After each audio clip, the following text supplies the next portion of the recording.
number one, but this drafting stage is going to tell us a little bit more as we already moved on to 3 picks right off the bat.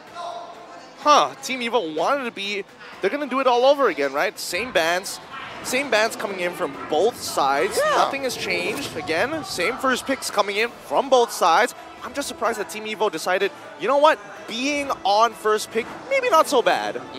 This is an approach at iteration. I get it. You want to just change a few things so that you can do the same approach and maybe do better, but I don't think I'd be saying it right if I said game 1 was close. So I don't know if iteration works. See value I guess their laning could have been slightly better. I guess they can technically... early farmers. This is what I was hoping for. Is to trick. We deviated from the curve, no longer the same. We were expecting a Yuzhong, but for Ram is here. What does this mean for Evo? It means in game 1 they didn't like Alien's glue. Yeah, they're like, stop it, glue. No more Alien. No more than this. Although I will say that at least with Fredrin being still locked in as a potential flex pick, it still poses that secondary question. It's like, yes, we have the answer, but we also pose you another question. Is your EXP laner going to be able to kind of match up against our Fredrin if we throw it in? And are you even considering banning out the Lancelot now that Farmus has already been picked up? Force back into that corner, you know? Don't want him to get on that neutral. Yep, this is the answer to your question, Gideon. No Lance? Yeah, okay. no Lance because there's no need to rush that jungle. There were no junglers banned except for the Fanny, and I'm thinking Kyura can just do anything he wants. That Bane came out of nowhere last game. There's a lot of options after all. If they want to go for Lance, being able to weave in between, weave in and out to get the Lord, that will be fine, or the Turtle. I mean, Arkai is a very oppressive jungler as well. Just being able to just push everyone away. I think that could very much be one of the perfect options for Fimp, depending on how this banning stage goes. With this Claude ban, I understand, and I think Coach Bad Galsef and their analyst Osprey saw this coming. Yeah, they're gonna try to repair the situation, pick up the Faramis. Let's get the counter pick up, the Melissa, and then give Sunshine a winning pick. Yep, and they're gonna really punish this gold lane, right? We see the Claude immediately ban out, and I'm expecting the Beatrix to come out pretty soon after, or even the carry. Personally, I don't mind the carry getting let through in comparison to the Beatrix, but that's a personal preference. We don't know about the team. Coming back to Team Evo, the fact that they banned out the Franco already tells us that, okay, we need to make sure that there's a possibility that there is no possibility that if we lock in Joy for ourselves, at the very least, nobody can stop her, nobody can suppress her. Oh yeah, there has been an uncanny and uncharacteristic absence of Joy this time around, but the suppress heroes are still high priority. Oh no, fireflux attacking Biston's hero pool. As expected, as expected. I'm a little surprised they wanted to get rid of the Harrod this time. I guess there is a level, as the quote said, of respect, but they will manage. So despite the fact that when it comes down to statistics-wise, Harif didn't seem to do that much in the previous game, but it's pretty much said to be true that the Harif did do something to their either mental or the fact that it did do something to them. Well, I think it's definitely a lot of respect for sure. Atlas as well. Yep, both FIMP and Team Evo, they're looking at each other, they're like, all right, eye for an eye, we are equals. Then this has to be the Minotaur, right? I mean, sounds like it. One or the other comes up and then you just win even with a Cult Altar. The Minotaur just says, yes please. What's worse is that they have a Valentina on their side, so it's going to be Minoan and Fury plus Cult Altar, so there's no real reactive response, unless maybe they get like a Farsa somehow. Not even. They can even steal the Divine Judgment and stop the Cult Altar completely. Yeah, I don't know, because with Team Evo, like, how are you going to fit more answers? You've already got your lanes locked in. It's like you want some AoE. Farsa looks like a good idea, but it's like, there's no space. There's no space. I mean, what we can possibly expect, I mean, we've seen in the other other regions of MPL, we can see the Fredrin go to EXP, Kaja goes over to the jungle, and Faramis going to the roam. So at least when it comes down to the mage, we can kind of open that avenue. I mean, that's really pulling a lot of strings to make it happen. And then you revert to the problem in game 1 wherein you're completely reacting. You're the one who is forced to sit shotgun while Fireflux drives this vehicle on a one-way ticket to the knockout stage. I do like this though. Evo understands that, hey wait, they still have that hero pick for Alien that could just flex, but right now they're looking for a jungler. What is this? Lancelot Bane? I like the Bane.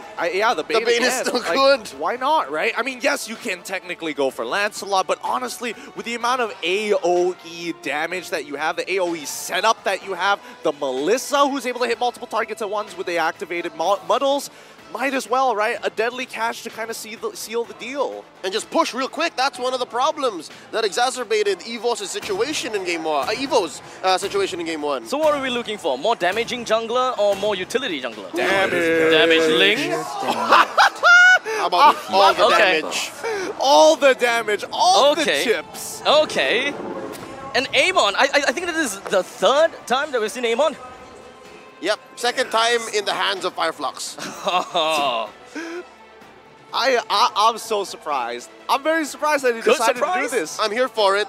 They're going to go Death Ball. Because if you go for the Bane or something else that is similar, you're attacking objectives. You're honest about it. But this time around, Fireflux says, nah, let's kill them first, and then we go for the objectives. Oh boy, this is going to be quite the game, but I think... I have to admit, FIMP, I think they've got this in the bag. I like Just it. like that? Okay. Just like that, what other responses could you possibly get? Even if you get creative, right? How many 50-50 gambits must you take to get ahead? Minoan's Fury, we're looking at the Cult's Altar as well. The answers, it's not really presented. Valentina issues. That's what's scarier. That's scary. You're posing questions while presenting answers as well. Fireflux Impunity looking to go for the throat here, looking for the sweep. What does Evo have to present to stop them from doing that? Now, what I'm looking out from the side of Fimp, it kind of seems like it's almost like that.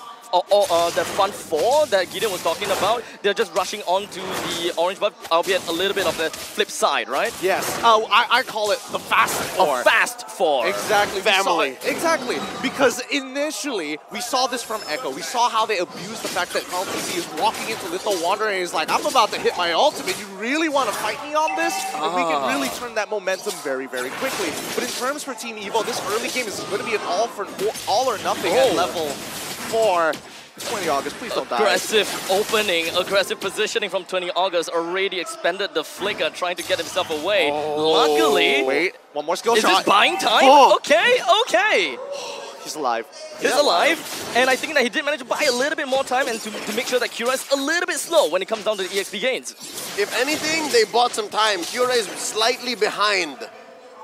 I think Kira is actually going to be a lot more behind than we're going to imagine here, right? Your Name should be hitting level 5 off of this gold crab. The fact that he was able to... Wait, did he get the Little Wanderer? It was on top side, so he got the Little Wanderer as well. He should be hitting level 5 very, very soon in comparison to Kira, who's only going to hit level 4 right after this camp. Yep, there we go, level 4. And then as expected, Your Name is going to be walking over to the neutral. Though early 300 gap between the two junglers, I think that is definitely going to make quite a bit of difference when it comes to the upcoming jungler. Oh, Opa going down that early, not what we want to see. And this whole time, Alien was buying time. He popped the sprint, but yes, it's another failed rotation. Evo, essentially, they close the gap. Fireflux Impunity now making a way for the turtle. And now Alien immediately trying to get more opening down as he grabs onto the side of that Fredrin. He can't get any closer, but Alien trying to bring him closer a little bit. Turtle's HP is still going A-okay, as Fimp doesn't really care too much about that. Opa jumped over the back line, received quite a bit of damage from the side of Amon, but he's gonna be A-okay still. Not a lot of casualty coming from both sides. They are only in for the objective. But Alien, he doesn't seem like he can come down anytime soon as the Black Dragon form merges him. Nicely done coming in from the side of Team Evo. I like the idea that Alien had. He was trying to pull Your Name outside of the call altar and then look for Kira to throw in the endless shots to burst him down before this becomes a 50-50. Unfortunately, at the very least, Agi was like, nope, flicker forward, I'm gonna save my boy and hold him on for as long as possible, and then maybe we can look to turn the fight. Not just, Oper was also playing man-to-man defense like his life relied on it. And it kind of did. His team's tournament life is relying on it, and that's gonna be key here. Everyone from Evo at this point in the early game, in the laning phase, seems to be on point. They understand, so no huge flubs just yet. This is good. This is a great way to get to game 3. Apex opens up on the 20 August. Kira jumps over to the back, trying to get a kill on the Biston just by a little bit, and manages to, right under the turret's nose. This is going to be hard given that Biston needed space. Biston needed to farm up to be able to win that lane against Melissa, against Sunshine, but I don't know how they're going to do it now. Fimp way ahead, 600 gold this early on. Yeah, and especially, I mean, Eggy's role is so important here, right? Oh, wait, hold on. Apex 47, close to it. 20 August pop. Unfortunate. Will they be able to get the time? I don't think so. Fiora's trying to make it out of here, but these endless shards are starting to really stack up, especially with the momentum that he's getting. He's going with Mystery Shop. He's got 2 kills already. He is starting this snowball early. The Cult's altar has already been forced out, so at least for the side of Fimp, they are very confident that they can have their own Cult's altar. But do they want to push for that? Do they want to just kind of like get all aggressive just because of the fact that Faramis can't get that out? I mean, there's 2 ways of looking at it, right? Yes, they can technically get really, really aggressive, but they're still ultimate dependent.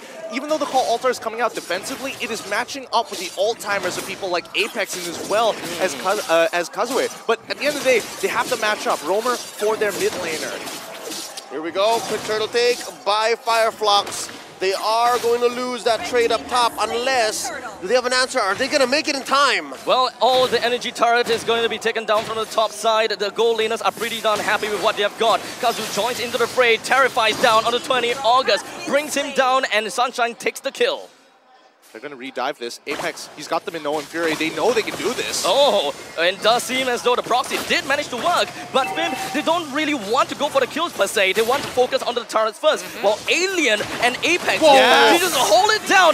Grab lands right on top of Agi, and doesn't seem like he will be able to do much at this right now. Opa, all the way on the back. He tries to go for the Dragon's Tail, hoping that he will be able to build up a little bit more shard residue. As Kazu pops out, he still has the Cult Altar. They bring your name down. 2% down from the side of Evo, while only 1 from the side of Fimp. Make that 3 from the side of Evo as Fimp continues with this landslide. They overloaded Oper. True, that was a beautiful fight coming out of FIMP. Apex, my God. Let's look at the replay one more time and let me explain to you how insane this was. They hold them hostage underneath the tier 2, in between the tier 1 and tier 2, until they see the full commitment as Alien pulls 1 back. The Mignon Fury looks great, and Opera, he responds correctly, but Apex delays him ever so slightly. That 1 second could be 1 extra second of him being in this shot residue. The Dragon Tail doesn't connect on Kazue to secure the kill at the same time.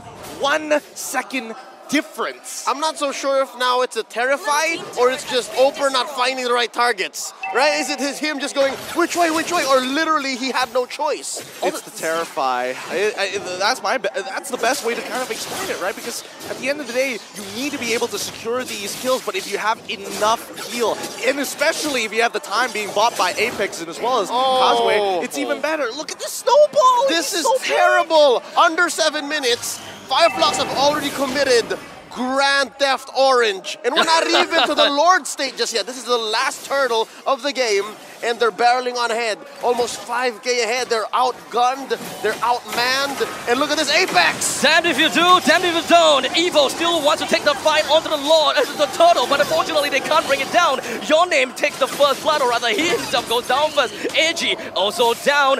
Evo gonna have to go on a full retreat, losing the turtle as well as the middle lane first tier turret. Abstract, it might as well have been the Lord. At the way Fireflux is going, how quick it is. It should have been, huh? Yep. I mean, these next 3 minutes, it's just recovery. It's just trying to stop the bleeding from Team Evo. For FIMP, you have now full access to Team Evo's jungle and Hopper. No! The snowball is way too huge at this point in time. Evo finds it hard to come back into this, and they try to defend the second tier. Doesn't quite work. 20 August is all the way in the front lines, and you know, still having a bit of respect from the side of FIMP. I don't know, at this point, I feel like FIMP just disrespect them at this point, because it's really hard to lose from this particular position, and knowing that if you are moving as 5, it's very hard to make these minimal mistakes at the end of the day, right? Tier 2s are going to start falling, and you're right, Leo, it's basically like taking the Lord. They're going to take every single outer turret and leave the inhibitors for the Lord to start crashing into. Say what you will about the next few minutes being recovery, but I don't think Fireflux is going to allow them to do just that. No. I was looking at their inventory earlier on, talking about Evo here. A lot of them built Radiant armor. It costs about 1,800, right? Right. But at this point, I think you need an Athena shield. You're going to need the extra instant magic defense plus the HP regen that you get much faster from this point with the Athena shield, but they just don't have the extra 300. It's that tight.